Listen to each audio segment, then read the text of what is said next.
তরমুজ বাগান নিয়ে এর আগে যে ভিডিওটা দিলাম বিশাল তরমুজ, দেখেন তাদের সিকিউরিটিটা কীরকম। হাতি কিন্তু তরমুজ খুব পছন্দ করে, নষ্ট করে, যার কারণে রাত্রিবেলা ওরা এই যে কারেন্টের আপনার ইলেকট্রিক শর্ট দিয়ে রাখে। আর এটাই যে এই পাশে আপনার বন্ধ করার মতো সিস্টেম আছে। আর এখন সমস্যা না, ওই যে জেনারেটর ওই জায়গায়, ঠিক আছে, এটা টান দিয়ে একদম বেড়া আটকে দিবে এবং শিকল দিয়ে সম্ভবত বন্ধ করে দেয়। তো সিকিউরিটি কতটা অ্যালার্ট ওরা। আসলে এই কাজগুলো মানে আমাদের শেখা উচিত, কিন্তু আমাদের দেশে এটা করতে গেলে আবার ভাববে মানুষে ছিঁড়ে খাবে বা পোলাপান টোলাপান হাত দিবে, গরু বাছুর মারবে, তখন আবার আরেকটা বিপদ। ঠিক আছে, যে এই কাজটা কেন করলো। আর আরেকটা জিনিস লক্ষ্য করেন, ওই যে ওই জায়গায় কিন্তু সার পালা দিয়ে রাখছে, কেউ হাতও দিব না। মানে এত সুন্দর একটা সিস্টেম, মানে এই দেশে মানুষ কিন্তু আসলেই চুরি করে না, ডাকাতি করে না। এই জায়গাটায় আমি একটু আপনাদেরকে দেখাই, আমরা 50 কিলো গাড়ি চালাই, ঠিক আছে, 50 কিলো, ওই যে আমার গাড়ি ওইখানে স্টার্টিংয়ের লাট হয়ে গেছে, যার কারণে আপনার ওয়েট করতেছি আর ভিডিওটা করতেছি।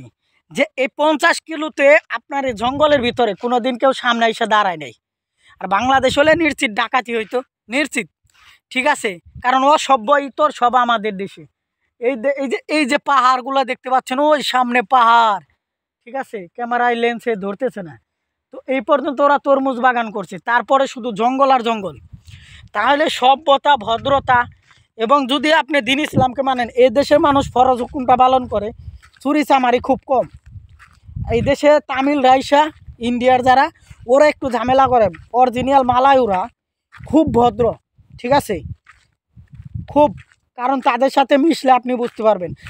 আপনার যে আমরা গাড়ি চালাই, মনে করেন যে ওরা যদি আমরা সাইড দেই এভাবে হাত উঁচা করে সম্মান দিব, আবার হয়তো আপনার ডিমার দিব, ঠিক আছে, এই ক্ষেত্রে আপনার।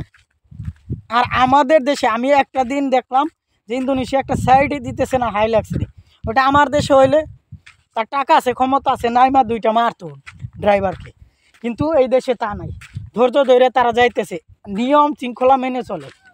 এই জিনিসটা আমাদের শিখতে হবে, ঠিক আছে। এত দূর যাবো না ভাই, অনেক দূরে, ওই গাড়ির কাছে গেলে দেখতে পারতাম যে কী রকম তরমুজ ওরা তুলতেছে। দেখি আমি আমার গাড়ি এখানে দাঁড়ামো, পরে ওই পাশে যাবো, ঠিক আছে, ওই যে আমার গাড়ি। তো যাই হোক, দেশ উন্নয়ন করতে চাইলে সৎ হইতে হইব, আদর্শবান হইতে হইব, তাহলে সে না দেশের উন্নয়ন ঘটানো সম্ভব হবে, ঠিক আছে। ওই যে তরমুজের গাড়ি একটা আসতেছে, দেখি ওইটা উঠা যায় কিনা।